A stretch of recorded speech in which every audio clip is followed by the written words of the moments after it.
I think I would try to mentally challenge myself when I was injured as well. So like, you know, if I had a really long walk back and like not listen to music for that and like mentally sharpen myself for being really bored, but actually still being able to like push through or like, you know, not be like I'm going to overtrain or do other things, but it's like actually those little mental tricks, which like for me it was like music and not having distraction or, you know, all these other things, but like do those little things that like keep challenging you, because it's like technically sitting on a watt bike and pushing your legs is just like physical exertion, but you're not like using that mental muscle.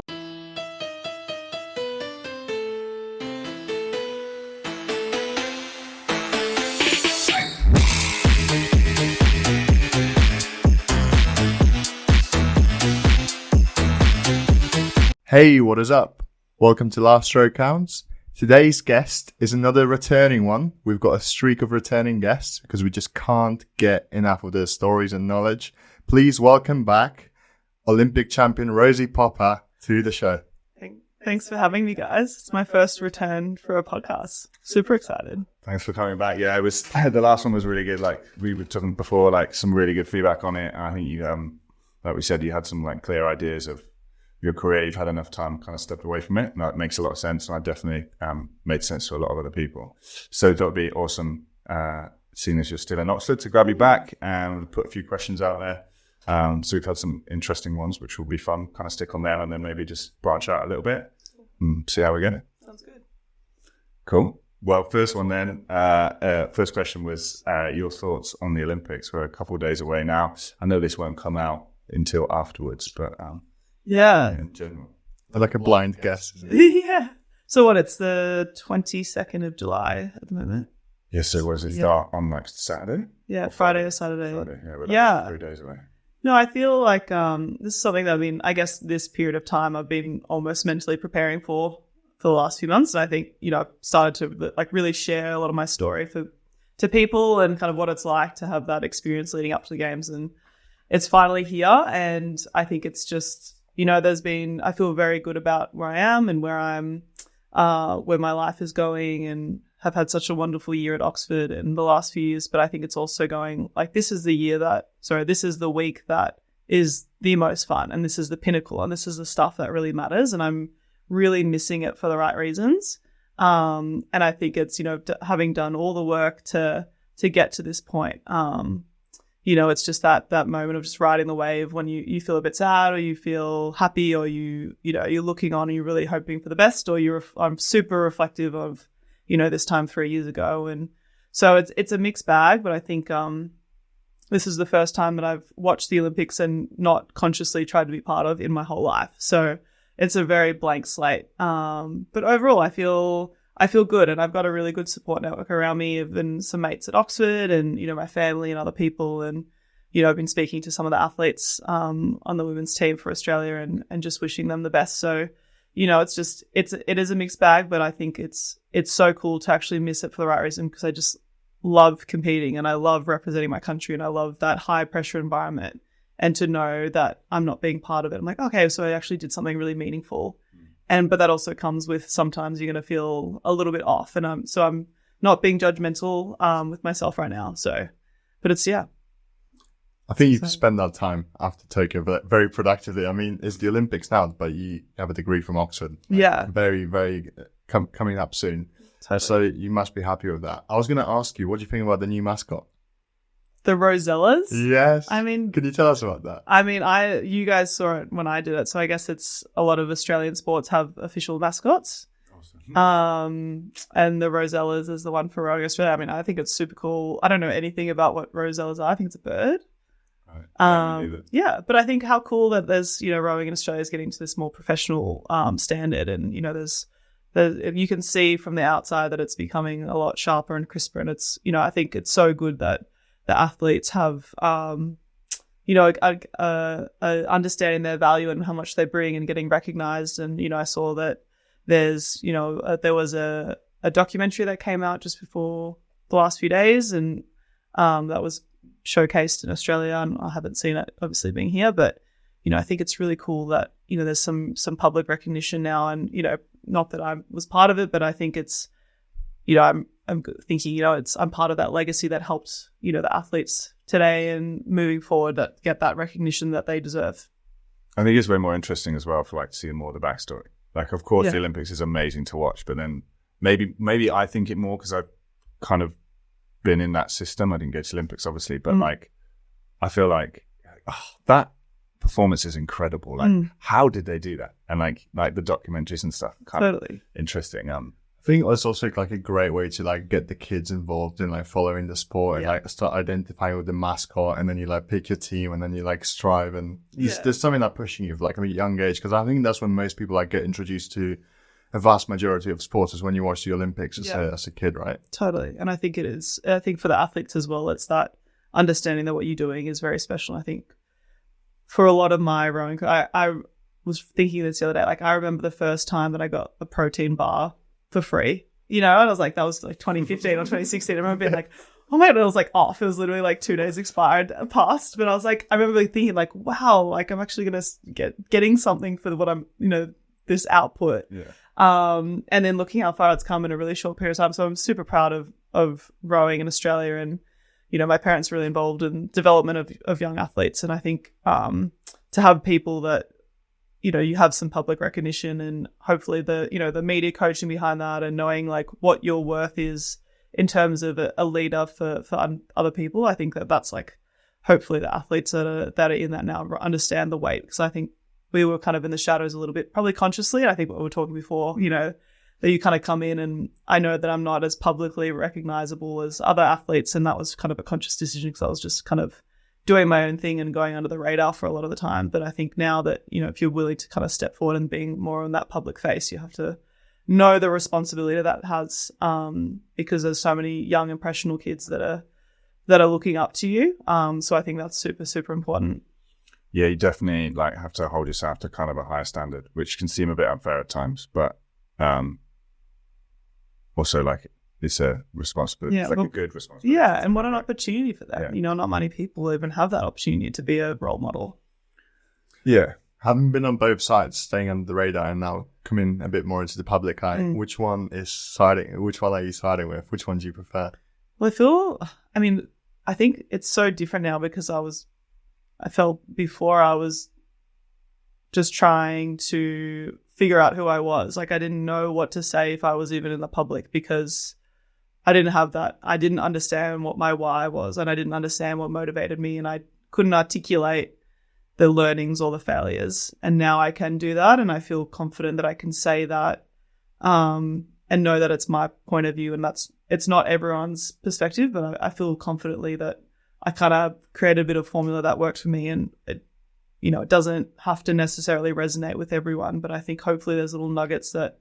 So I actually feel very proud it's a big growth thing for me as well, even to talk about my experience, because I didn't have words for it, you know, 12 months ago or before that. And now I can actually talk through, and, you know, I've been getting such positive feedback from, you know, sharing some of my learnings and the challenges and stuff like that. So it feels very fulfilling in another way. And I think, you know, I was chatting to someone the other day that, like, when you're retiring, you have to accept that you're never going to feel that intensity that you did as when you were competing, because you're just never going to be in that environment again. And I think it's, instead of looking for that intensity or that like pinnacle, you're actually looking for more meaning in your life. So that's kind of whether I kind of thought about it consciously or not, I've kind of found myself in a position of sharing my story, and like I'm finding a lot of meaning and self-discovery in that, which has been, you know, the last 4 months kind of such a big game changer, and realizing that, you know, it's really resonating with a lot of people, even though it doesn't have, not all of it needs to. So yeah, it's a really cool experience. I don't think that they're actually comparable. I think it's just kind of an extension of, I couldn't have done one without the other. Yeah. That totally makes sense. And also like the point that you made about like the intensity or lack thereof once you finish high intensity sport. I think it's something that a lot of athletes post their career will try to find something that resonates with them in the same way that, you know, setting up like a hard objective and like working for like 12 or 24 or 36 months towards it and then getting it.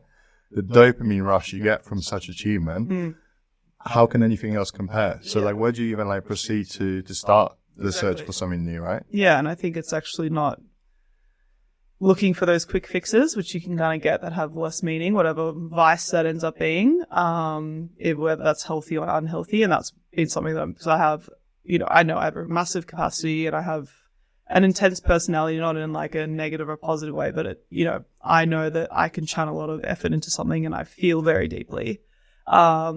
And I want to do things to the best of their ability, but it's actually making sure that that never goes into a negative way or try to recreate something that doesn't exist anymore. So that's something that I, you know, keep toying with, but it's actually being open and honest of, you know, making sure that that remains healthy, which I have successfully done that. I would say to this point, unless I'm completely delusional, but you know, it's, we're not actually here. Yeah. You're in a padded room. Yeah, exactly.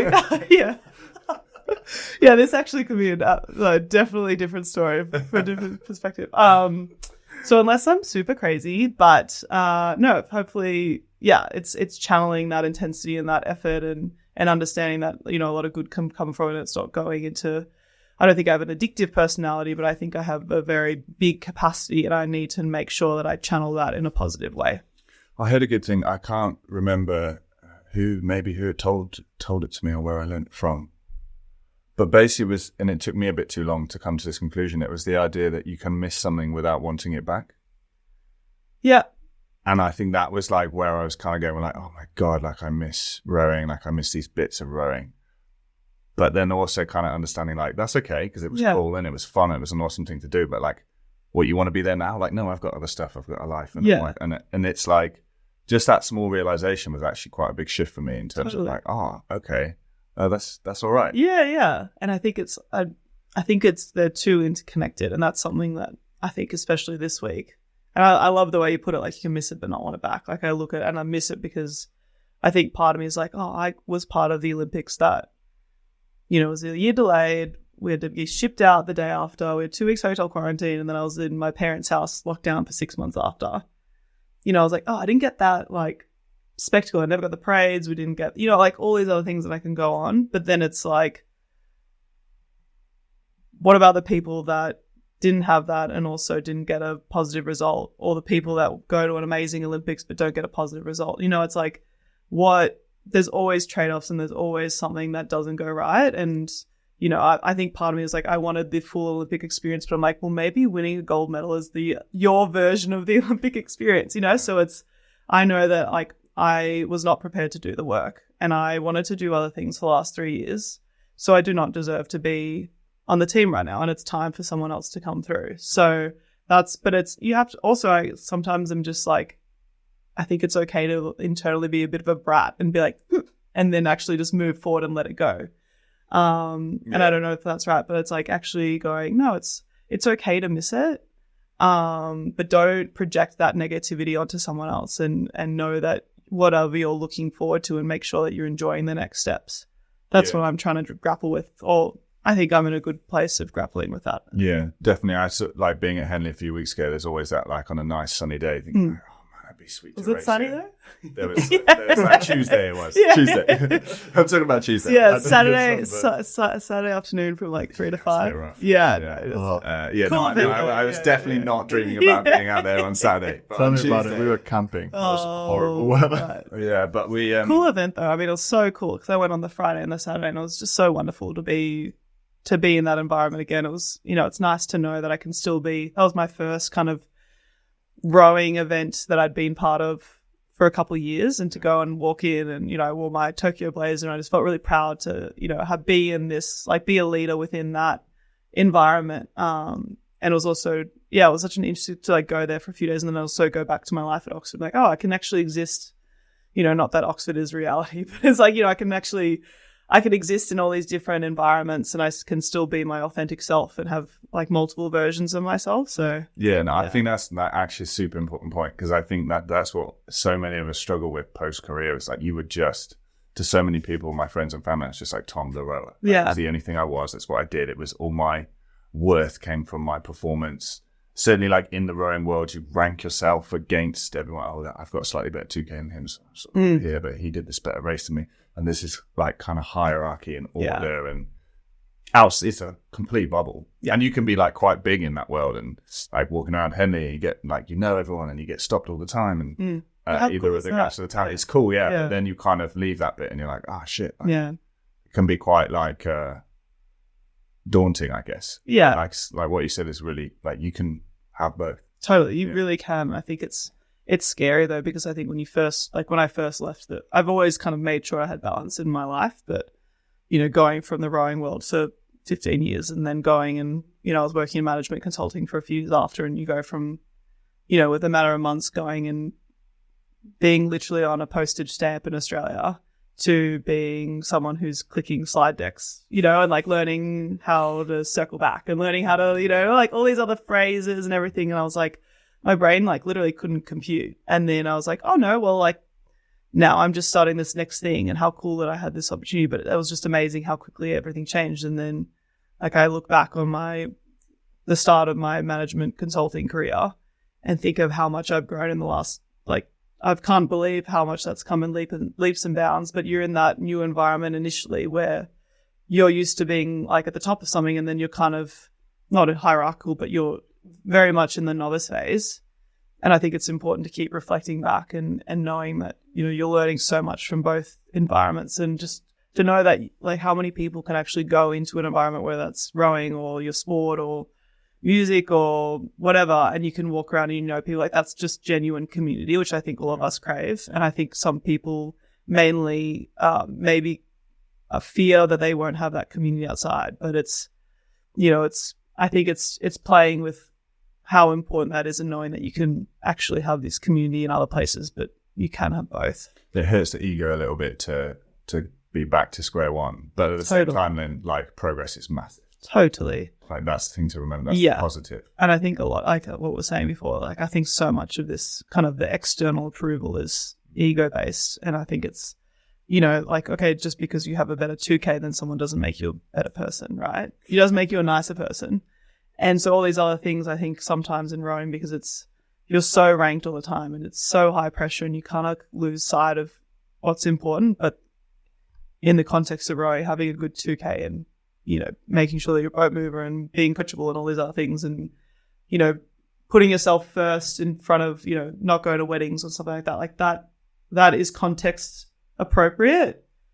But then moving into the real world, sitting on an exercise machine in the gym for no purpose actually is probably not as important as going to a wedding. But it's like it's the same exact thing, but depending on what context and where your focus is and where in your life, I think it's really different. I think some of the things that make you an incredible athlete, anyone in general, sometimes aren't necessary for being like a great person. Yeah. Like the selfishness and totally like those kind of things. Some of those bits you have to leave behind. Yeah. To enter the real world. Well, and I think also like you just have to evolve them. I think I don't think you have to stop them. I think it's actually, like growing them into making, because I think being selfish has a very negative connotation. Whereas like just say if you're going for a job interview and you know that you're the right person for the job, you're not going to let someone just take it from you because, being a nice person, but like, no, having the confidence that I know I'm the best person for this job for X, Y, Z. And that's probably at the expense of someone else, but I don't think that's selfish. And all these other things. But I think, it is having that self-care and making sure you prioritize things that make you happy. But also I think something that I've been learning over the last few years of like, I have accountabilities other places. Like I have to compromise. Like for example, I got a dog after Tokyo because I've always wanted a dog. And then like I got her when she was a puppy, but then before work, like I couldn't just go off and go for a run or do something. Like I had to teach her how to like walk on a leash, and I had to teach her how to do all these other things. And initially I was like almost resentful that I had to look after something else. And then, but as it evolved on, I actually realized like how wonderful that is to like see the benefits of her knowing how to do these things on her own, or like seeing, I put in the work and kind of sacrificed things that I wanted to do for something else. And I don't know, that actually helped me grow a lot. I think of, it's actually just learning and knowing that it's not like these set and forget things. I think our personalities keep changing over times, or what we prioritize, and it's okay to kind of make mistakes along the way. And so just continually learning, I think. I think it's like a really nice thing about being able to like choose your own journey. So like you for example, got to the top in rowing. You went from maximizing boat speed to then maximizing shareholder value and trying to like learn Excel with using no mouse, etc. Yeah. It's exactly like you said. You can always reinvent yourself and like keep finding things that make you happy and things that you're more interested in and passionate about. And ultimately, when you talk about finding your why, Do you distill it as like your impact on the world, or how it impacts like the people around you, or how it makes you feel about yourself, like the work that you're doing, the purpose? How would you sort of devise that? Yeah, and I think that's something that I'm continually kind of like tweaking, because I think at the moment it's going, well, what makes me feel really energized and what makes me feel motivated that I can like bring something to the table. But for me, having like my why, I think is really about being the best version of myself in that context. And at the moment, that's really focusing on my career and what I can bring. I'm really focusing on what are the transferable skills from sport into the business context. And that's what my why is at the moment. But I know, like, you know, my central source of truth is being a supportive friend and, like, you know, making sure that I invest time in my relationships and my families and, like, finding that balance. And my why at the moment is being a good alumni to current athletes, because I think there's such a big disconnect between athletes and retired athletes. And I think that there's such a way of, like, bringing those two worlds together. And I know that and my why at the moment is getting my degree from Oxford, and, you know, like, so it's thing, but I think the common thread is, like, I have to always prioritize my mental health and my self-care and making sure that I have time for me. Like, I think sometimes I used to kind of just make myself so busy and not really think about what do I want, what do I need in this environment, and actually stripping back and saying no to some things. And, you know, so it's, my why at the moment is continually evolving, because I'm in an environment, like, especially leading up to the Olympics, everything is kind of just all very new. But I think it's, like, what makes me feel, like, whole and complete and a good person. And it is kind of, because I don't know I literally have no idea what I'm going to be doing in 12 months. Yeah. Well, like, I could not tell you, but I know that, like, I'm really motivated to keep trying and do, you know, fail fast. So there's a long-winded answer of, like, it is still evolving, but I think there is something of, you know, I want to serve others, but I also want to, like, make sure that I look after myself as well. Yeah, I mean, you've given, like, so much to go on. So for anyone listening, you know, if they're trying to find their why, or even like us at the table, you know, it's just like, there's so many, like, different things to, like, either consider and prioritize and everything. And as for, like, you not knowing what you're going to be doing in 12 months, like, I love that. Like, spontaneity is so, I'm going to have to, like, ask you in 12 months, so, hey, where are you? It's going to, like, send me a photo from, like, Azerbaijan or something. Yeah, like, I don't know what I'll be doing. I think this is strange. I was talking to someone else about this recently as well, and it kind of goes into the selfish thing, like what you said about selfish is always a negative. And when you're saying about sort of prioritizing yourself to help other people, I was having a conversation, and she was saying how she felt like really bad about needing time for herself sometimes, because she's got kids and a husband and a life and all these things. And I was like, yeah, but, like, you've told me you need time for yourself, but you need time for yourself so that you can better serve your family. So, like, actually, is that really a selfish goal, or is it just making sure that you can be the best version of yourself, which is kind of what you just said. Yeah. Like, you can't help other people if you're not.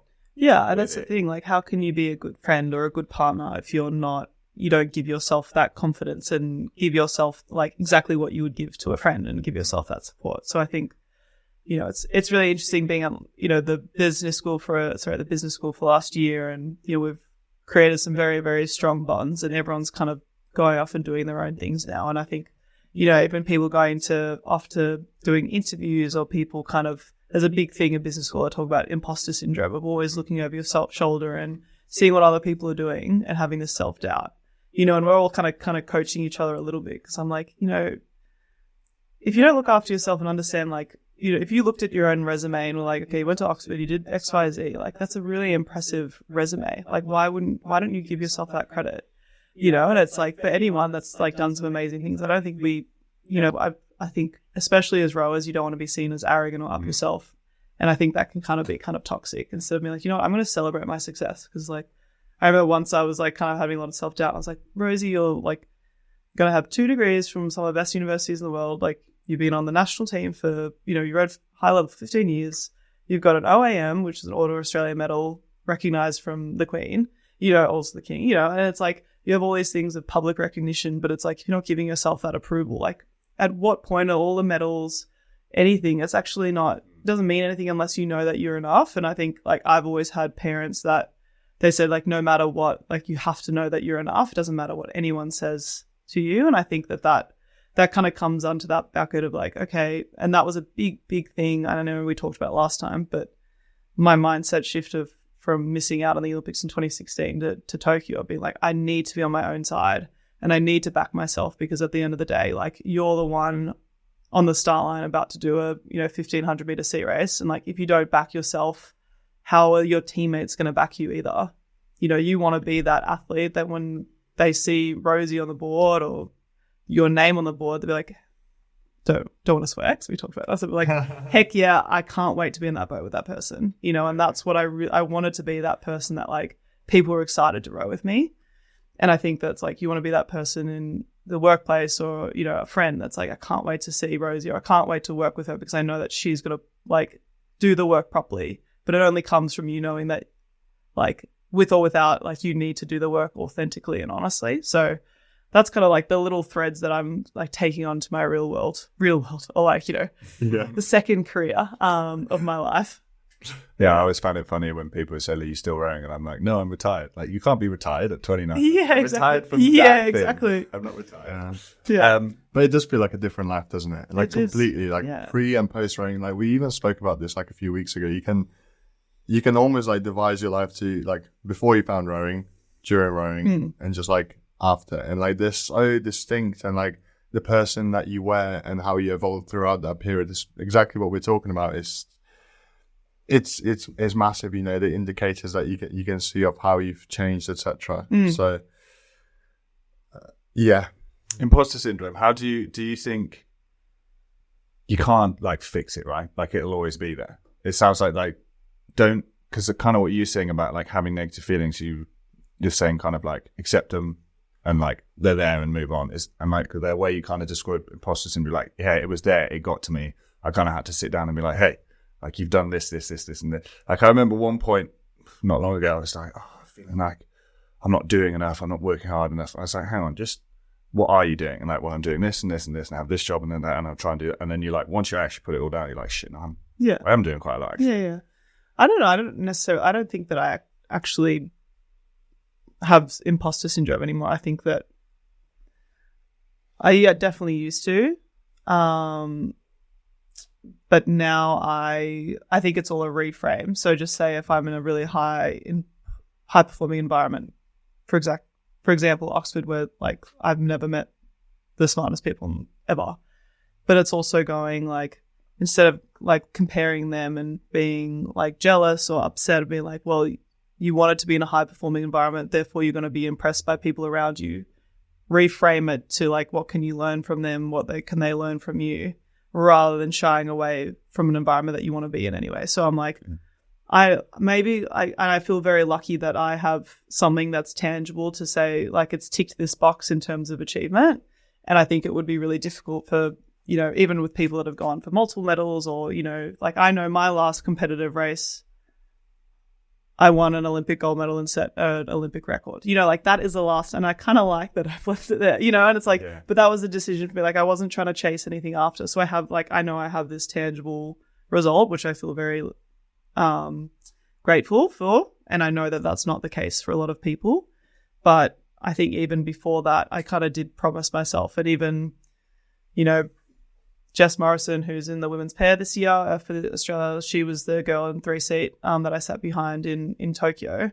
And, during COVID, we trained together, and she is, one of the best bowsiders in the world. And I think she is honestly one of the best athletes that I've ever come across. And it was a really conscious decision because in Melbourne, we couldn't go outside a 5K radius during the COVID lockdowns. And we were like 4.8 kilometers away where our parents' house lived. And instead of shying away from training with one of the best people in the world because she was my main competitor, I had a conscious decision to be like, we'll just try to keep up with Jess, because she's so strong in the gym and she's such an animal. And I was like, just keep up with Jess. And then it was like, I could see getting a little bit closer and a little bit closer. And then, we had this like amazing bond, because I remember thinking like the only person I'm so glad I'm in a boat with Jess. So I don't want to be racing against her because I know like she's done everything right, and it's like, I don't think I would have been able to get to the point where I was without Jess over that time, because we just built, and I think because we were in this tandem, that we had shown each other that we'd done the work. But I just remember having this thing being like, oh my gosh, like Jess is going to school me. Like if we start training together, and I was like, well, like use that as an advantage, it's a mutually beneficial thing. Yeah. And I think that's something that I've taken on, of not shying away from someone that's like a direct competitor. Yeah, I love that. Reframing. Yeah. Reframing is awesome. Yeah. My new favorite quote, talking about not feeling like I have enough time or being too busy, is stop complaining about having a full plate you came to eat. Yeah, exactly. And it's like, like just remind yourself that every time you're like, oh man, I'm so busy. And like, this is what you wanted. You like, said yes to every one of these things. Yeah. It's, I think it's really hard, because I think finding that balance, and it's like, I think something that we talked about when I was training was like, be the 100% of your 100% for that day. Like sometimes you're going to feel really fresh and had good sleep and nutrition stuff, and you can be on fire and get PBs on your erg and stuff. And then there's other days where you haven't slept and you're really stressed and XYZ, and like your best is kind of getting through the day, or having to say, I remember like something that was a big growth for me at the end of the training block leading into Tokyo. Like I would just end myself, and then like it was actually a really big thing for me to go to John, who was my coach at the time, be like, I actually am like, if I go past this, I'm going to like make myself really sick, or I'm going to get myself hurt. But then that was, that relationship that we built up with like helped. So it was kind of, knowing yourself and be so self-aware to know like where you can push yourself to the limit, and then when is it diminished returns.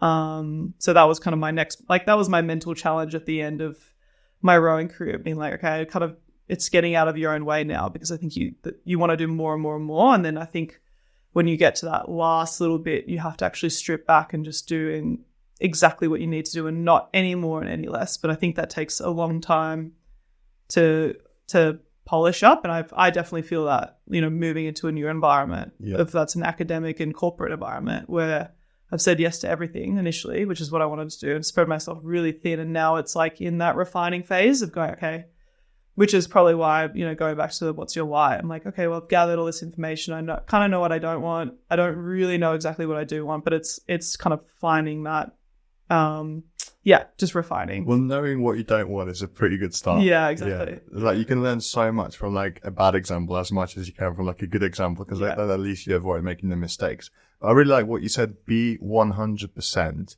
of what your 100% is that day. I think there's like a book called The Secret. My mentor talks about it. And then the secret is do all that can be done each day. And that basically boils down to the similar principle. So I absolutely love that. And just we have to understand that setting unattainable goals is ultimately going to like demoralize and demotivate you and push you away from. If you have too high of an expectation and your standards are too high, you might actually slow down your progress and your goals, because you're just not being realistic about what's possible. And I think I'm definitely a little bit guilty of that, but it's good because we're all learning. And totally. And I think it's like, you could have a really ambitious goal, but I think it's okay to reassess the goals, and then also have the short, medium and term and long-term goals to get there. So like I remember when I first went to the training center and thinking like, oh, I'll be able to leave my erg under 640. And I was like, how, like that was so overwhelming at the time. But then it was like, okay, well, the first step is to get it up to 650. And then it's comfortably get under 650 and know that that's not a fluke. I was like going it down. And then by the end, it was like, my goal was I wanted to get to 635 and I didn't get there. But like, I could have, but I didn't, it's like, I kind of, on that day, I thought, 635, and I was on a really good track to do it. And then halfway through, I was like, oh, let's try to go for a sub 635, and I friggin' blew up. And I was like, oh, well, I still went 639 or 638, whatever, I was like, but then it's like, you can't be too hard. I'm like, at least I went for it. And I still like the fact that I was able to consistently go under 640 by the end of my rowing career. I was like, oh my gosh, like I wouldn't have ever considered that as, someone who could barely break 7 when I was in my undergrad at Berkeley, so I think it's the goals, but I think knowing that they can shift mentally, internally, like not, being soft on yourself, but going what's realistic today and then doing within your capacity. But I think having stretch goals is good, because you can genuinely do things that you didn't know were possible, but you have to set yourself up well first. And it forces you to grow as well. Yeah. Because if you set the goals that you're not capable of achieving right now, well, the future version of you that's going to achieve those goals is going to have to learn new skills, new things, overcome new challenges, etc., so that they can ultimately attain that. Yeah. Yeah, I think it's a strange attitude sometimes coaching people when they sort of so fear failure. And you're like, okay, so you want to break barriers and achieve things you've never achieved before, but you never want to get anything wrong. Like, it doesn't, tell me any skill you ever learned where you were able to do that. Like, you just can't do it. Yeah. But again, the balance thing, I think, certainly, like I said, professional athletes, you get into rowing at school, like you're already sort of doing GB stuff, 16, 17, 18. Then you get to 30 and you're like, hey, now you need to have like balance in your life. And like, this is not a skill of a professional athlete. Like the professional athlete thing is like, do one thing, focus everything on it. And then all of a sudden you're like, shit, should I, like, what am I supposed to do now? How much should I work? Should I party? Or maybe that was too much. And it's like, and I think you got to remind yourself, like, every skill takes time to learn. And I can't, sometimes I get frustrated, I don't know, trying something new. Like, I'm shit at this or whatever. And then just be like, dude, like, it took you like 12 years to get like really good at something. Like, you've been doing this for a month. Like, calm down. I know. It's all ego, isn't it? Yeah. And I think actually, honestly, like, the skill of having balance is like really hard to get right as well. Like, even seeing that as a skill set, and that again evolves. And I think for rowers, because I don't like the word institutionalized mindset, but it is very, you have an institutionalized mindset. And I think it is really important to understand that actually is a lot of things that have to change when you're moving into the next phase, but also like what makes you really good in that, able to focus at one thing at a time is a superpower, but it's knowing how to switch that on and off again in your kind of new life. Yeah, definitely. Yeah. And yeah, just like exactly like understanding that everything takes time. And even if you've been like, you can be shown the perfect rowing stroke, but it doesn't mean you will then be a perfect rower forever. No. And I think you can be shown some skills in life of how to balance life better or how to do these things. That doesn't mean you're instantly going to be able to just go and nail that every single time. And I think, like, certainly with some of the people I do mindset coaching on, we'll talk about some ideas. They'll love them. They'll try and put them into practice, but it won't always get right. And we can come back and talk again. Like, I'm so pissed off. Like, I'm still not doing. Like, that's cool. Like, it's even time. that reaction, you know, like that emotive reaction. Yeah. Like, you kind of have to. I think for me, I had to unlearn if I didn't get something right and I didn't PB, or, you know, I mean, I've gone for a bunch of different things after, and, you know, job interviews and stuff like that you don't get, or scholarships, or, you know, or you don't get them, and it's not having that emotive response that's just actually wasting energy.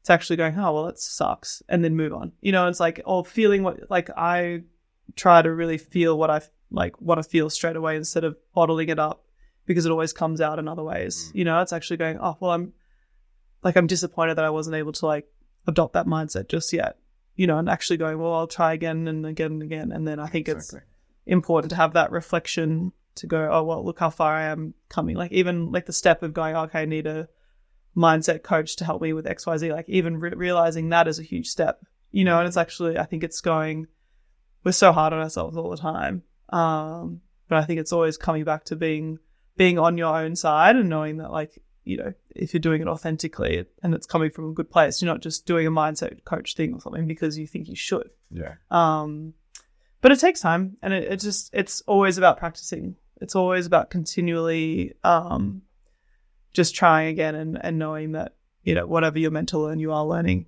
I think. Yeah. For example, I try and do the same thing. So I don't try and emote too much because, like, for example, just to give like the most basic thing, when, you know, you play FIFA when you're younger or whatever, and then they score against you. Most people will like throw the controller or like have a fit or anything. I was never allowed that. I was just had to like shut up and get on with it. So instantly, my thinking process when something doesn't go my way is like, right, I know this is still happening because I don't take no for an answer. I'm going to find, I know that somewhere, somehow, there is a way that I can make that happen. It is possible. So let me just focus on how I can do that, and then just skip the first phase and then just like be 2 steps ahead. Yeah. That's how I think. Yeah. And that's what works for you as well. You know, like everyone's, and like that's such good stuff. And the fact that you can articulate that's really because that's your process, and like that's kind of agnostic to anything, right? Like I'm sure you can apply that not just to FIFA, but other things that you're trying on. I'm terrible at FIFA. Yeah. You just got to put in the work. It's That's it.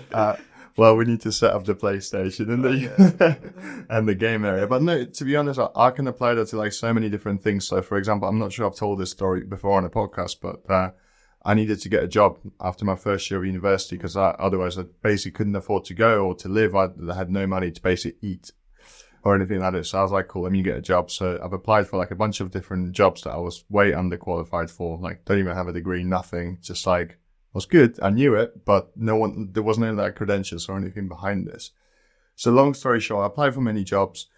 I get told that I can have an interview the day I was literally heading on a cross-country bus from like Newcastle all the way down to Henley. And then I get off halfway, come back up to Newcastle, get ready for the interview the next day. I get there like 40 minutes early. I had to take like a 2.5 hour bus for this job on a whim. And I didn't even know what it was or anything like this. And then we start off, and then the guy who was conducting the interview, he was like, it says here in your file that you don't have a degree, but this is a postgrad position.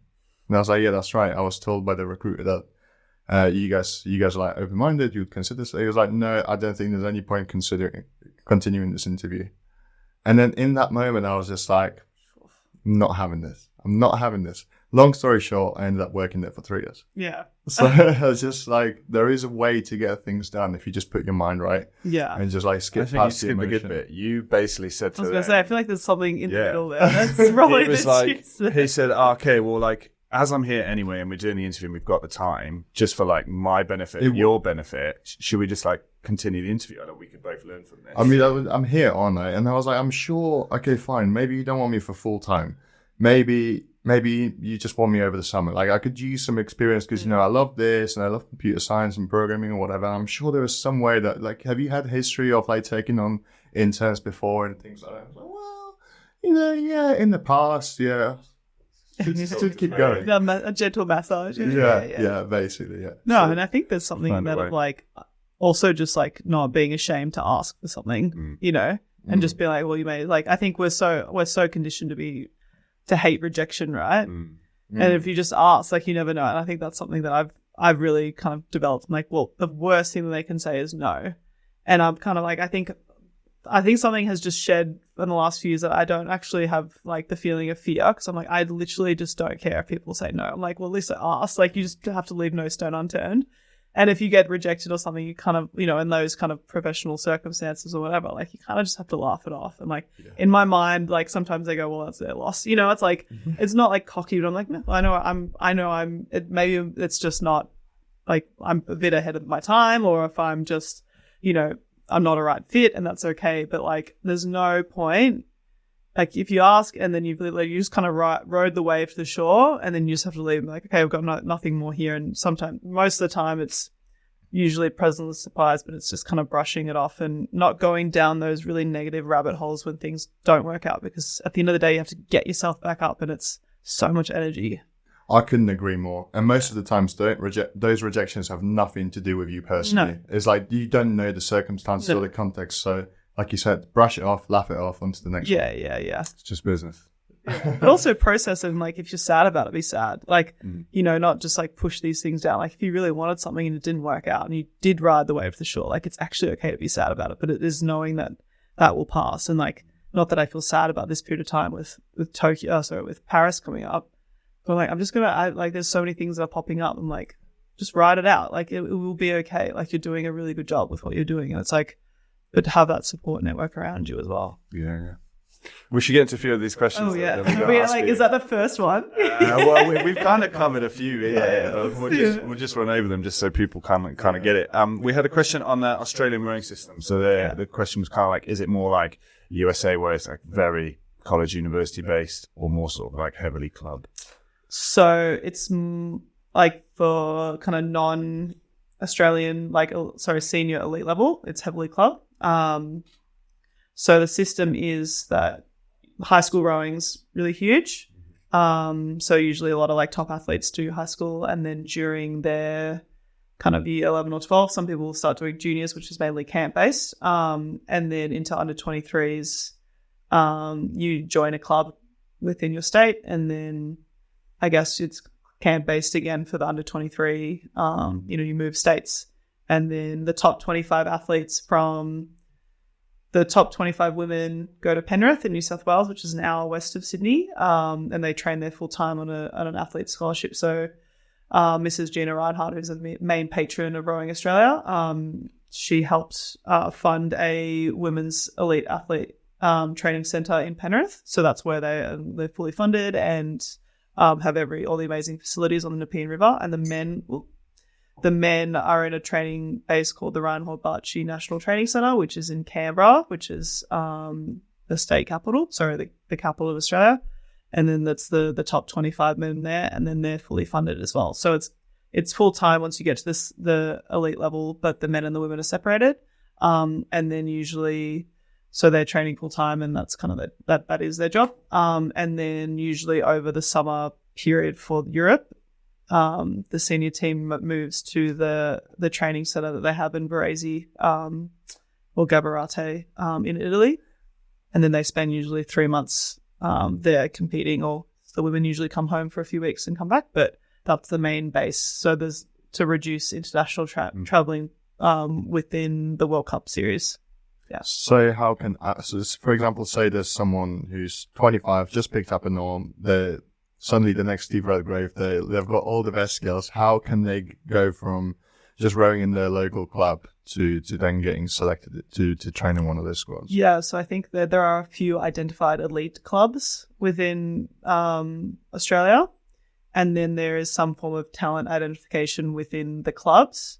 And then to get into the national training centres, there's a trials. So usually you have to perform X amount at a state championship, or they have, this is bringing me back. Every month they have like a 5K time trial. And then I think there's a pool, that's even through the winter months. And then usually so it's at the start of the new season. So around September, there'll be trial, so the top performers throughout the year domestically over the winter will be invited to a trial at the men or the women's training centre. So each athlete who's at the women's or men's training centre usually have to retrial, or you get depending on your result, but there is a kind of a reset every year. So you have to earn your place to stay. Yeah, definitely. Which I think, I'm all about it. I think that no matter how high performing you are, I think it's not only proving to yourself, but also proving to your teammates that you should be there. So I don't know if I'm old school in that way, but I think, you do earn your stripes, but I think if you're good enough, you should always keep performing and be able to show your ability to stay at the training center. So usually I haven't heard of anything that's ever too controversial, but I always made sure that I always wanted to be an athlete that proved myself every time, because I never wanted to leave any, I didn't like being pre-selected with things, because I think it's not good for the imposter syndrome. No, exactly. Because you never really know where you sit. And obviously it's kind of nice in the short term, but I think, winning the seat races and winning them domestically actually it's training for the international competition of performing under pressure.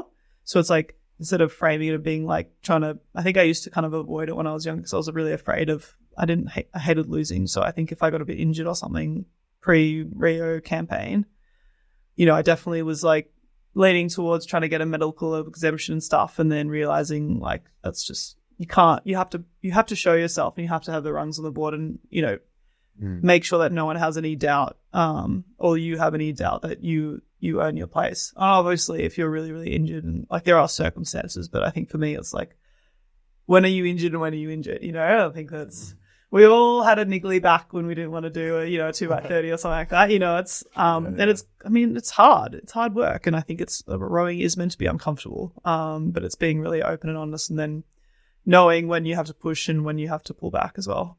That's what I was it's definitely a good and fair way of getting people into the system and underfunding and everything. You mentioned that obviously there are two different centers, one for men, one for women, and then sort of the staff that run those two centers, are they come from the same organization, or are they also, you have two different sets of physios, two different sets of coaches, etc.? Yeah, that's a good question. So there is two sets. So for the coaching staff, when I was there, we had a head coach who at the time was John Keogh, who's still there now. And then we had two other coaches, and then And then now I think that there's actually a fourth coach for the women and the men. So I think there's 4. And each, so it's the template is the same on each, and every, like, both have the physios, both have dietitians, sports psychologists, strength and conditioning coach, like everything. But because it's like Canberra and Sydney and Penrith are 3 hours away, so it is just kind of a copy paste, but it is under the same entity. And then when you are like one team, but it's just like everyone has enough resources available. Massage therapists usually have like one main physio, and then maybe some other people that come in depending on the demand as well. So is there like a situation where, for example, the women's coach gets scouted over to the men's team, and then you guys lose them, or you don't share coaches and things like that? No, you don't share coaches. No, everyone has enough, from my understanding. And so, like, if there's not enough coaches for like a men's quad or something like that, they usually would. Like, I know for the Tokyo campaign, there was one of the men's boats that like the coach was trying to do 2 or 3 boats or something. So they actually brought someone in kind of last minute to make sure that they had more coaching. But I think now, because like that 2017 was the first year that they had the centralized training. So that was completely different pre-Rio. It was completely camp-based for even elite athletes. So I think they were kind of, I guess, like ironing out some of the kinks and learning. So I think they needed some more coaches, like full-time coaches, just so athletes didn't have, weren't training on their own without a coach some days and stuff like that. So it's a kind of an iterative process. I think I was chatting to Paul Thompson, who's the high performance director there, when I was kind of still just deciding if I was going to retire or not. And he goes, before Rio was a revolution of the way that Rowing Australia runs, and now it's an evolution that every year we're kind of iterating and making things better based on feedback and what the athletes need. So I think, you can see in the results, it's obviously working pretty well. Yeah, that's it. Well, it's interesting how obviously every single different system works, because like in Poland it works completely differently as well. But definitely looking forward to asking Tomo that when he comes on the podcast. I caught up with him at Hurley. He's pretty keen. Yeah, well, that's good. Yeah. He's been in so many different federations that he's got such a wide breadth of experience. Yeah. Definitely. And what's how big is like recreational rowing in Australia? Yeah, it's huge. So I'm from a town called Melbourne, a city called Melbourne. So recreational rowing, and my parents actually run the official like Learn to Row program there, but also like huge on the recreation there. So they have lots of people, lots of mums that's kids rows and stuff like that, that jump in a quad or something, and then they spend their Thursday mornings doing that and grab a coffee after. So because Melbourne, like the river runs right through the city. So I think like the big spots like Melbourne, Adelaide, Sydney, and Western Australia, so Perth and Brisbane and Queensland, they're like the major cities. In Tasmania, there's lots of clubs that are just recreational, that they do fun rowing races, but not for the elite level. So my dad still rows a lot and rows with his buds and stuff, so it's nice, super healthy for them. You definitely got the weather for it. It's a lot easier than the full season. Yeah, that's true. And I guess it doesn't, like the weather is, especially the more north that you go in Australia, it's it's a wet and a dry season, so it's always around like 28, 30 degrees. That's the recreational rowing sounds good. If I go to Australia, I need to like join a club and just try out rowing inside of the city. I did that with like kayaking in Vancouver, and it was just awesome. So I would like to experience, like it's like a different way to like sightsee and experience things as well, because like who gets to go on the river, right? Yeah, exactly. Yeah, it's really cool. Cool. Next one is your best technical advice, and that was all it said. So that might be a bit specific. Maybe we could also just kind of go. Is this my John Keogh, my coach, asking if I still remember? Maybe. No, I think the question said like, what's the best technical advice you've ever received? The best technical advice you've ever received. Well, it's really specific, but for me, I used to really like lift off the couch. I have very weak upper body compared to my lower body. So Classic rower. Yeah, and it's like so silly using like trying to make it feel really hard. For me, it was like staying flat off the couch and really engaging like my core and my legs to kind of almost feel like I'm rowing legs only initially, to then leverage my body and kind of just use my arms. But I was lifting, and then I would kind of pause around the back and rush forward. And I think actually something that's it's like you always have more time than you think you do. So especially in in really high pressure environments or high pressure races, it's super easy to rush. And something that took me so long was to realize like I actually have more time than I think I do to like actually drive and make sure that I'm connected, but also coming up the recovery and like let the boat do the work for you. So that would be actually, of anything, just making sure that you give yourself enough time and don't rush. And did that come quite late in your career still? Did that take a long-term time to learn? Because I remember specifically talking to Charles Cousins, who's been to a number of Olympics, and he was like, yeah, so I did my first Olympics and I was back in the cycle, and then it was kind of here when I started to feel like I was getting rowing. And I was like, what? Like, you've already been to an Olympic? What are you talking about? You're just getting it. But like some of these things do take that long. Yeah. I mean, the way that like I ride like a very physical person, so I really liked that idea of working. Like my favorite seat of the boat is 5, 6, and 8. Like I just loved sitting in it and it's like going for it. Yeah. And I think as I got better, I was able to kind of row. I was really good in the 8 because like you could just kind of be quite rough with it. Yeah. But I think that limited me between 5 and 3 seat, right? That I was like, I had the same problem. Yeah. And then I think that I was, for me, it was a challenge of going, well, you that means that you're only available for 2 seats. And I knew like I was pretty good in the single when I was younger, but then when I'd get kind of into races, I'd just really try to make it like hard. And I think as I got more mature, I realized that like you have to learn how to row boats differently. And then also for me, I was fit enough and I was strong enough and like I was really receptive to feedback, but there were times where I just wasn't like I was in time, but I wasn't in tune with what was happening around me. Mm. And I think that was a really big light bulb moment because like when you get to such a advanced level and you're so fit, it actually feels really easy. And it's like kind of counterintuitive that like, because the idea is that you're trying to do as least amount of like effort for maximum output, right? Yeah. So I really like the last few years of my rowing career, I was like, okay, how easy can I make this feel? Like how like feel like I could do it all day. Like how simple, how few movements can I do? So it was like, I spent so much time bashing around and working really, really hard and getting really frustrated instead of like actually letting things work for me.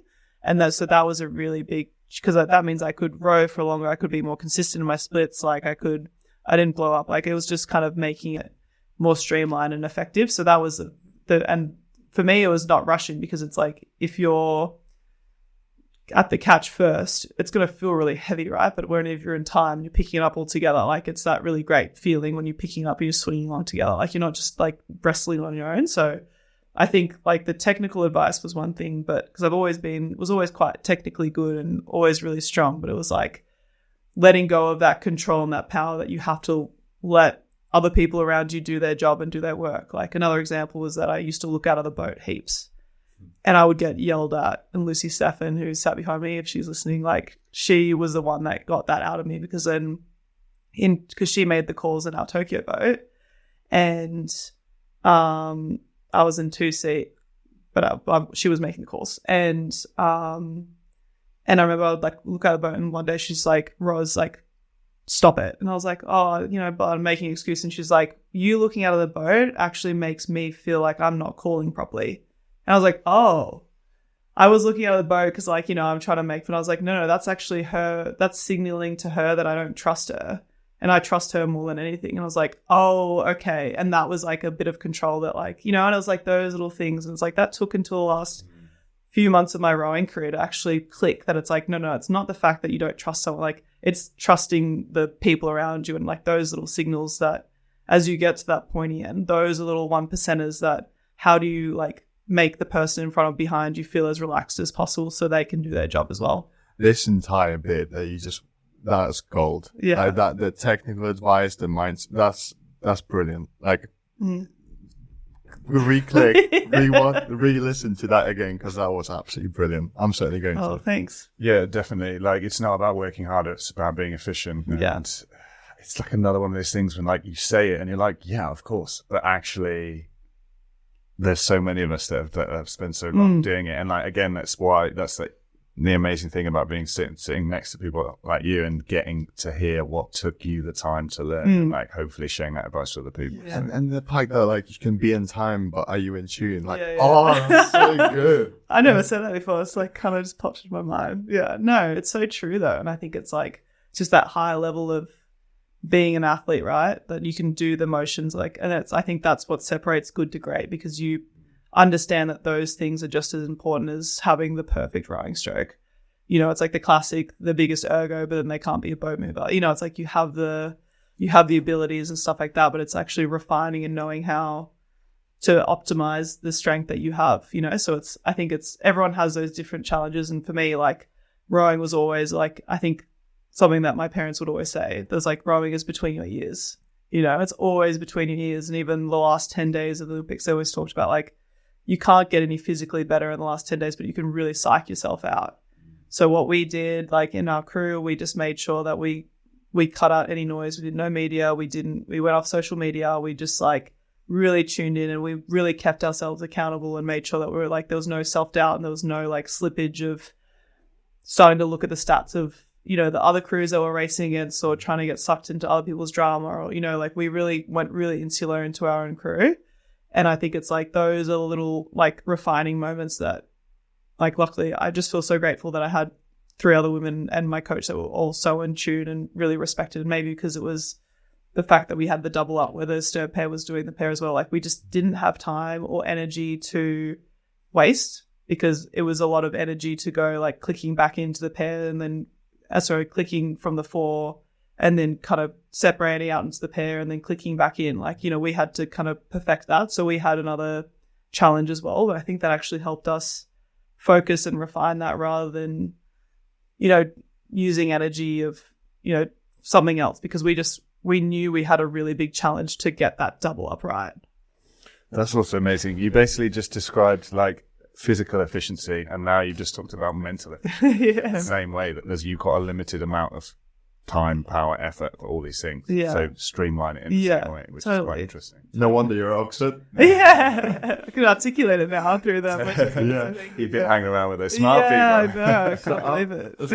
I was going to say, so you said that you view yourself, and we talked about the mental framing and how you view yourself as like really important. That's like a 5 or a 3 seed, but you also said you're a boat mover. So what makes you think you can hack it at 7 or at bow? Hack about? You can't hack about the 7 bow. No, like as in why, like why weren't you?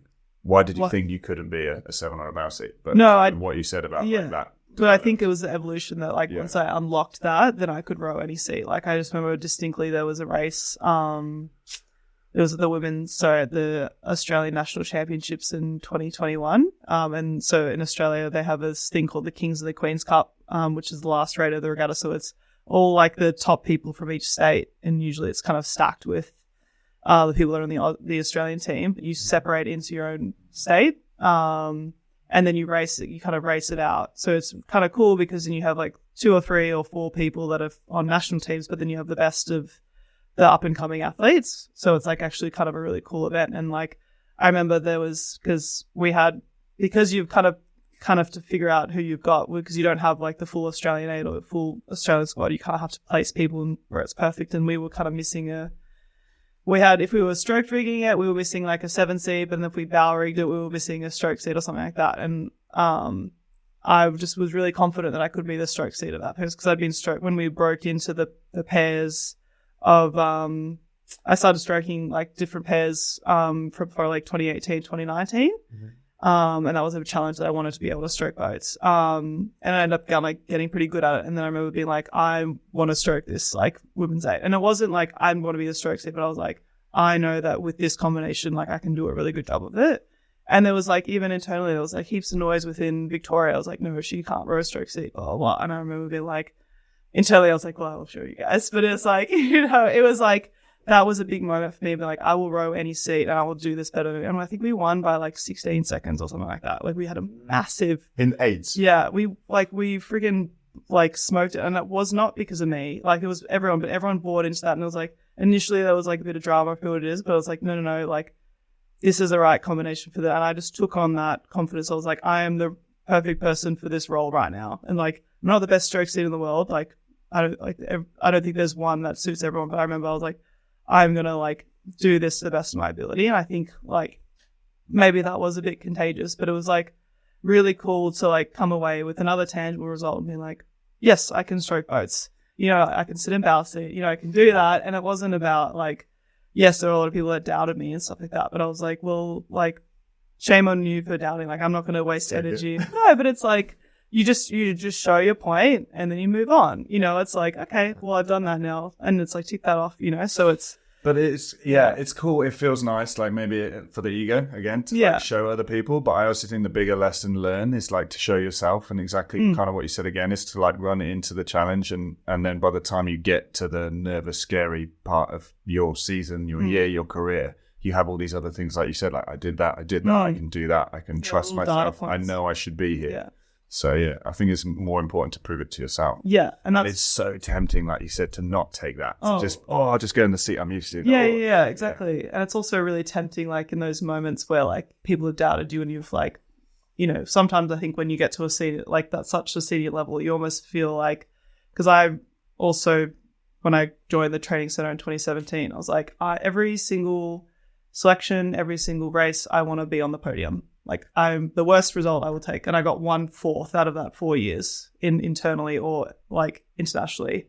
You know, that was a standard that I set for myself, because I was like, I know that no matter who you put me with, I will work with that person and we will have a good combination. And it wasn't about like, I want to be, it was like, you know, it's like those little things but you do feel like when you get to the like, you are high performing, top performer a lot, or like in the top performing group, you do feel like people kind of waiting for you to fail. And I think that's the next challenge of getting to really, really good and then maintaining that and then kind of finding new limits as well. So, you know, that's just something that is a continual evolution, because I think like getting to being the best, but then staying the best is like another complete challenge, or like, you know, becoming an Olympian and then becoming a world champion, becoming an Olympian and becoming a gold medalist is like, it's actually two completely different things. And I think it's like, you know, that was a big thing of, you know, understanding that like that you just have to elevate that little bit more, and you genuinely have to be willing to do things that people aren't prepared to do or are afraid to do, I think. It's the same thing when people talk about like, you know, getting rich. Like what you've done to get rich is not the same thing that you do to basically like maintain your wealth. Yeah. And then, like, I'll let you know when I get there, but, you know.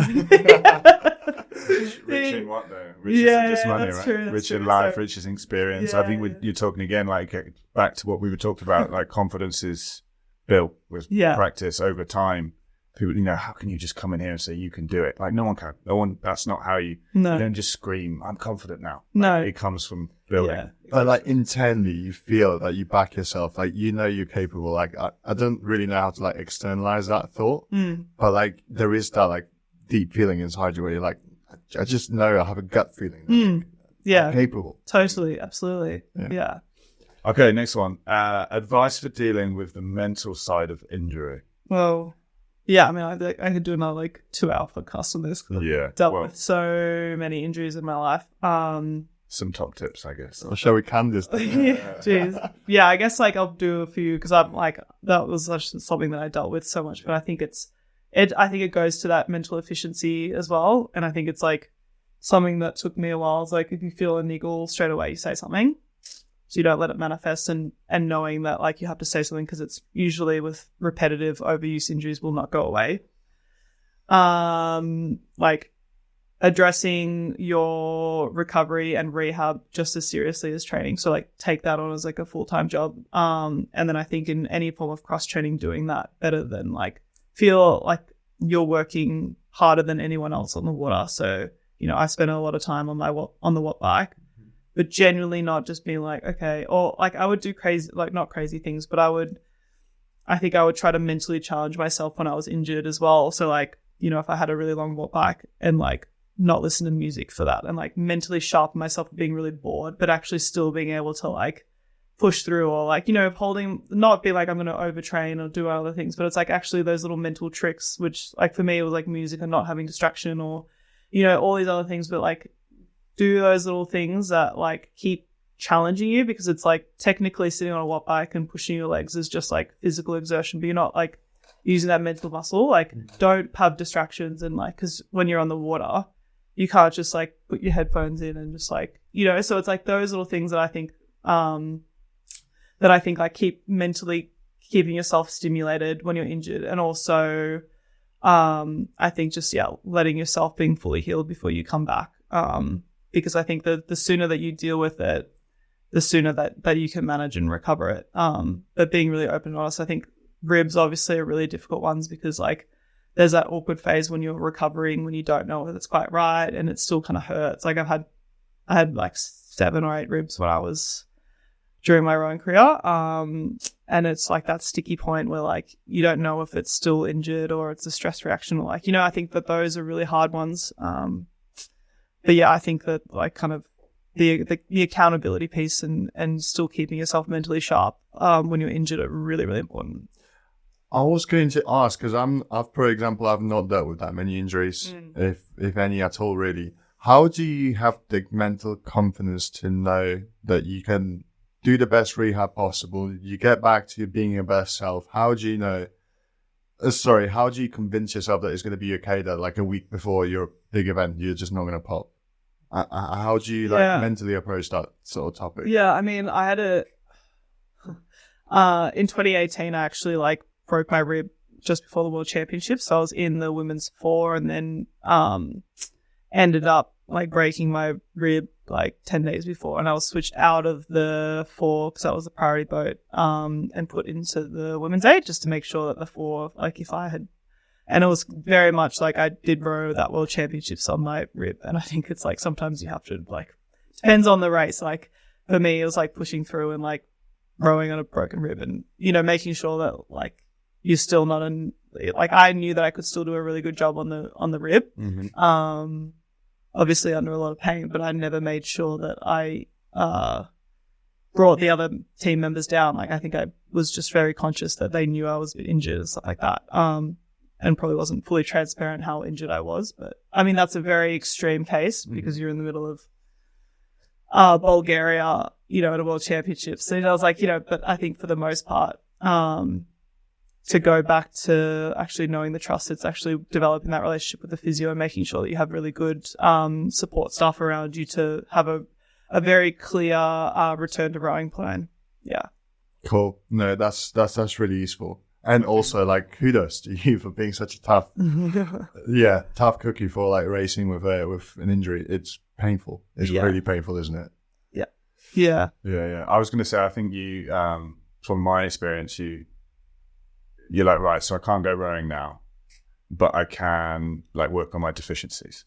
So like, you can be like fitness. Or for me on the watt bike, I used to love thinking on the watt bike, like, right, so I'm doing the same training, but none of it's rate capped. So actually I could get fitter because I get to work harder on every session. Yeah. So I'm not like, there's no rate cap on the bike. Yeah. And usually like when you get to a certain level, it was really interesting because it's like sometimes having that mental break from like technical stuff, you're not going through the motions when you do get back on the water. Like, that you have to really be and like usually what would happen is the reason I got injured is because I wasn't rowing as effectively as possible. So for example, lifting off the catch, like you're taking a lot of load into your arms and your upper body. And that's where I would get my ribs. So it was like a big technical change for me. It was like, okay, making sure that I'm rowing differently so I don't get injured again.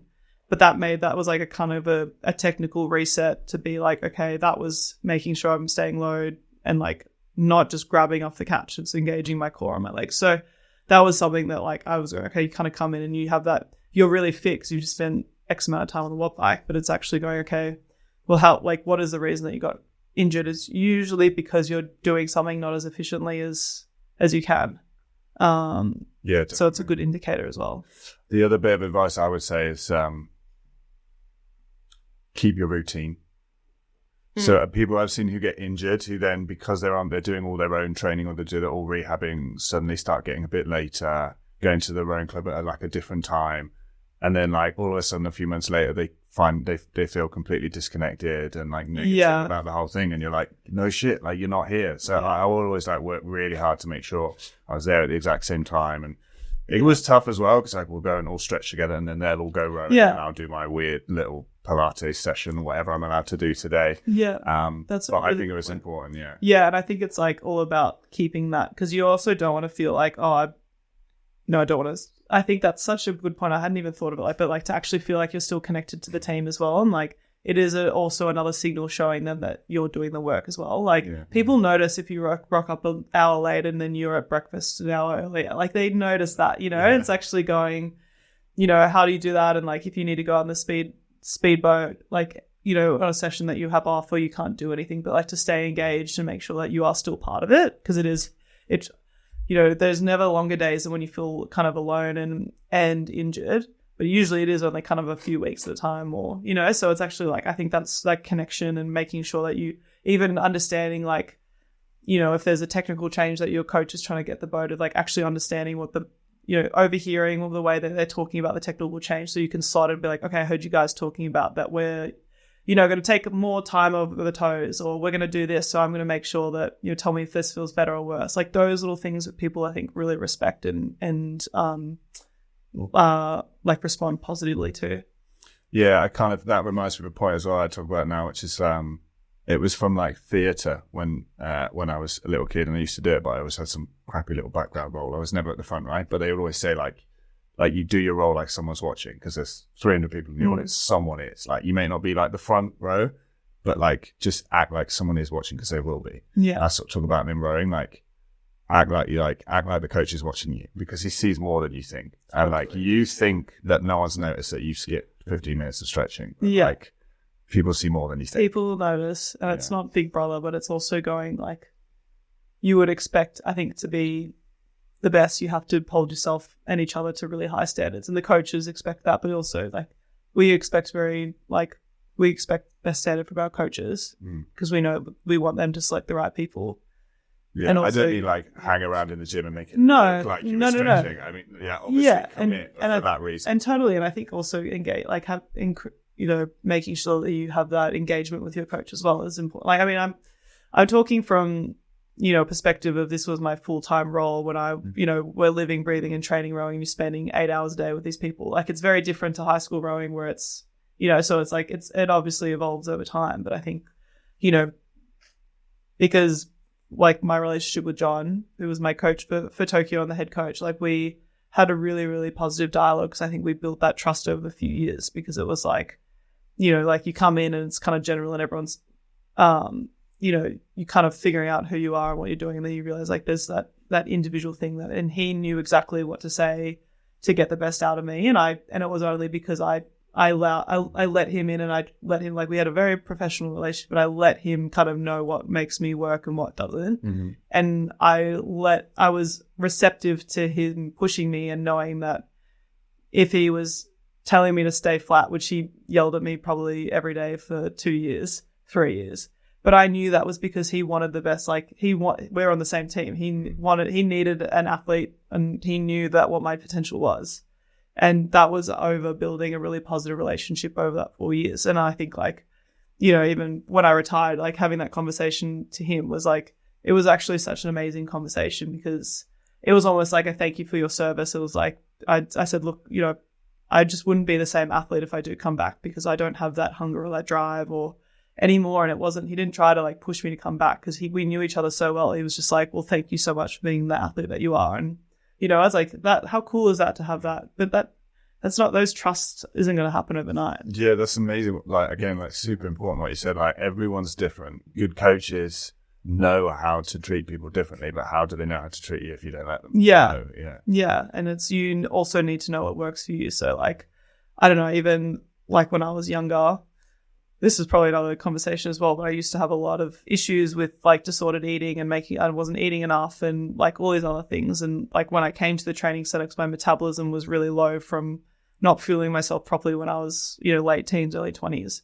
And I was really transparent with John straight away. I was like, look, my metabolism like sucks and this is what I need to, and I have to work with a nutritionist. I have to make sure that I get that right. So it's probably going to take a bit of time and my body composition is going to change, but that is something. So like I'm, and like I actually set parameters, be like, this is actually something that I've worked through and I've dealt with, but also like I'm still trying to figure out because it was, your energy, you have to eat so much food and knowing like exactly how to do it and stuff like that. And, but it was like the fact that I had the confidence and the trust in him to be like, this is something that I dealt with, but like I'm dealing with this because I want to be the best athlete, like that I can be, but this is like, this is my baggage or whatever it is. But like, turning that into like a project as well. And, I got my metabolism right and my body functioning really, really well by the end of my rowing career. But I think it was having a really open and honest dialogue with him and be like, this is actually something that I have to deal with. And like, it was fine by the time I got there, but it was more like the mental side of like the disordered eating was one thing, but it was actually like the effects that my body had of, me not feeling it properly for years and having to kind of rebuild that in a really objective and healthy way. That just takes time. This is like sound advice. The next question was advice on the coach-athlete dynamic. Oh, there you go. Yeah. Which leaves us to just the last one, which is what's on your 2K playlist. Oh, okay. I had one song that I listened. It was a song by Lovebirds, and it was called "In the Shadows." I think I actually said this last time. Yeah, maybe you did. You did something. No, but that's why someone asked the question because they want to know more. Yeah, I think so. Yeah. Why? That's what that is. Yeah. What do you mean why? No. Why do I love it? I don't know. I think it's like if you listen to it, like, is that? Do you want me to explain why I like the song? Yeah. Sorry. Yeah, maybe. I mean, I think it's a great song. I think I like the beat of it. And it kind of like builds like throughout the middle when it's like getting a bit hard and sticky, and then it has like a very, I don't know, it's like got a really good tempo and beat to it. It's like quite a long song, and you kind of like loop into it, but it kind of comes up at the right times that you need it to when you start suffering a little bit on the 2K. 2K is quite short. Like you only need like two. You might have like a couple from before, but like for the actual thing, you need two. Half hour, I used to compose a bit more. Totally. And I also think like, I mean, when we, like for our testing ergs for the national team, like, so the way, I'm not sure how they do it now, but when you'd go for selection, on the first day, we had a selection week, and the first day was a 2K erg, before like we do pair matrices and stuff like that. But you weren't allowed music. So I would suggest not being too hung up on that, because sometimes it's just, there can't be any songs. So, yeah. That was a Newcastle thing as well, no? Yeah, it's a Newcastle thing. Or maybe you can have headphones, but I just didn't, because it was such it's like super intense. So you'd have, they'd only do 4 ergs at a time. So you'd do so like January before trials in Australia, we'd have like a 2K erg test, and then from the results of that you'd almost be seated, so then you were in groups of 4 throughout the morning of the first day of trials, and then so they would start with like the slowest ergs, and then the last 4 would be like the fastest. So you're erging with similar speeded boats, but then in the Tokyo cycle the men it was 2, and they had to be facing each other and like dueling it out. So everyone's different, but we would I'm not sure if it's the same, but we would have groups of 4, and I wouldn't listen to music because you'd have the coxswains and the coaches talking to you as well. Yeah, that's the thing. That's what I was literally about to say. Like, I personally never really used to have music on 2Ks because I just wanted to hear like the people cheering me on and like the advice. Yeah. So. I think also like because I love music so much, but I think that the pre-races and stuff, I actually wouldn't listen to that much because I wanted to kind of hear and feel like where my own body rhythm was. Like I didn't want to like artificially get myself up or bring myself down based on the song. Like if I was like, I kind of had to, when you're warming up from the erg, you kind of have to like get a sense check if you're actually in tune with your body. And I think like I would only listen to, I remember before like the race, I would actually warm up without music and actually be like, okay, get my breathing right, make sure my heart rate's not getting high initially because of like a song's getting me jacked or whatever. Like, it was like all these things. And then I would listen to 2 songs, In the Shadows, I can't remember the other one.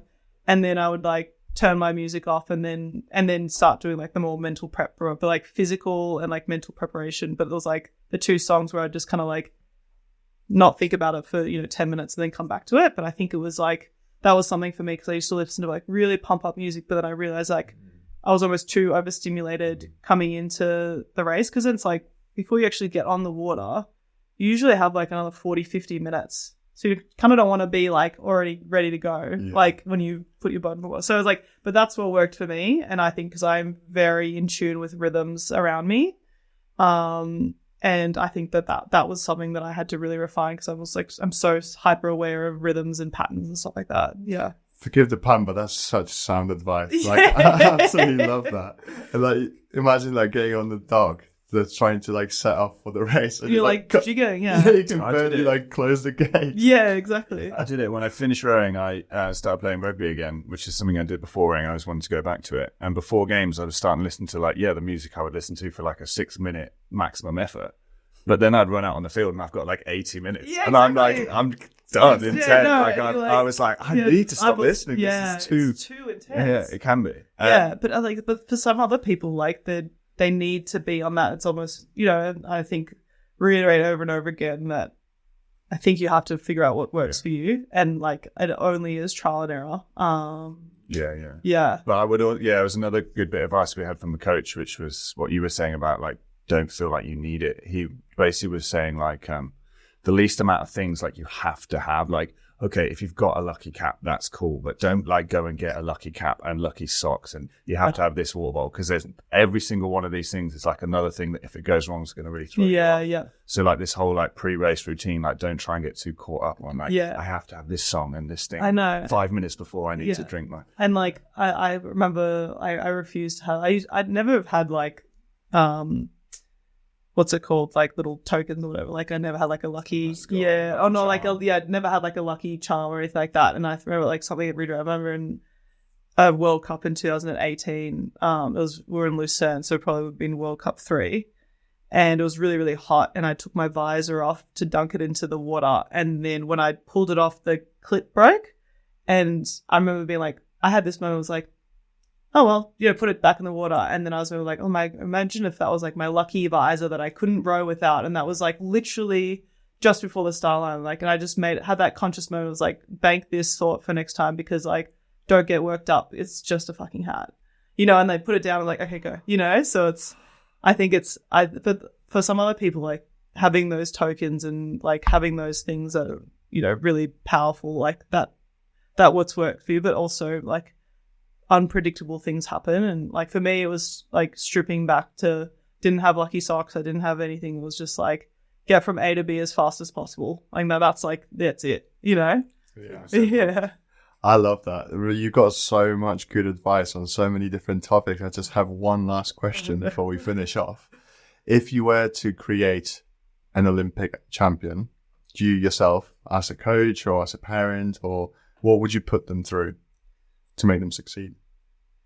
What would I put them through? Yeah. What would you orchestrate sort of like their path or their career to have had? What would they have to go through, in your opinion, to become?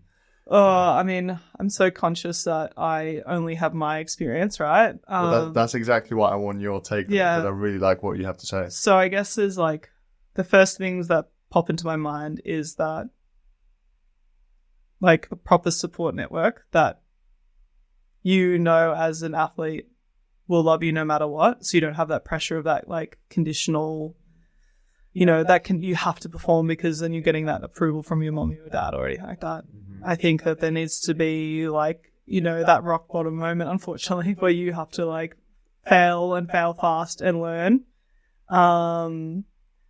I think that knowing that you have to tell someone that it's going to take a lot of time, it's probably going to take you 15 years, and knowing that like it's not going to be a linear process at all. And I think like something that when I was young, like my parents, because it's probably different in other countries, but in Australia, if you're doing juniors, you usually have to miss out on high school, like the end of high school, because it's in the middle, like European summer's Australian winter, and you don't have school holidays that time. And I was dying to try to go to juniors, and then my mom was like, no, you're going to be a normal kid, you're going to get your year 12, you're going to have like a network outside. And I remember being like so angsty, and she's like, Rosie, do you want to be a good senior or a good junior? I was like, okay, junior, sorry, senior. And, and it's like, she's like, well, it's going to take time and you have to get these things. And I think like knowing that you have to have balance and stuff like that. So there's so many other things, and like none of those things is about rowing, right? I think it's the environment and the mindset, because I think it's just an Olympic champion is just knowing that there's very, very few of us, and you have to be okay with thinking very differently to other people. Like I got very comfortable with knowing that if I'm going to do something that has not been done before, or like only few people, like I know that I have to be wired differently, and I have to really own that. And I think when I was younger, I thought differently, and I went about my day differently. and I was kind of a bit of an outcast in high school because I didn't have time to like be popular or like, invest in those relationships. I was doing ergos at lunchtime and training, I was like, I was prioritizing other things. And I think it's like, to master that craft, you have to be okay to be a bit of an outlier. But know that that's not, if you're doing it for a positive reason, but to know that like, that's kind of, you can't just do what everyone else does and expect to be exceptional. And like the Chris Williamson quote, which is like, don't take advice off people who live a life you don't want. Yeah, exactly. Yeah, no, but that's honestly, that's a brilliant start for everyone. And you're right, there are only a few Olympic champions in the world, and it's honestly, it's so great to be able to sit down and like pick your brain and ask you all these questions. No, this has been fun. such a fun chat. Like, appreciate your time, and my mind's already thinking about questions to like ask you for next time. If we manage to grab another episode, that would be awesome. But yeah, really appreciate everything that you've shared, and like to all of you listening, go follow Rosie on Instagram and rewatch this episode. I'm certainly going to. Oh, thanks. So, yeah. No, it's super fun. I think it's nice to kind of as my story progresses, it's not like, okay, what do I do? It's like actually all the learnings and stuff like that. And like it's like the richness of these experiences now, which I'm really enjoying, rather than I went to this high school and back in that. So thank you for the opportunity. It's super fun. No, it's awesome. Thank you so much. Yeah, just so much advice. Yeah, listen to this twice because it's good. Thank you guys. Awesome. Cool. That concludes everything for today's episode. So on that note, easy there. Cue the music.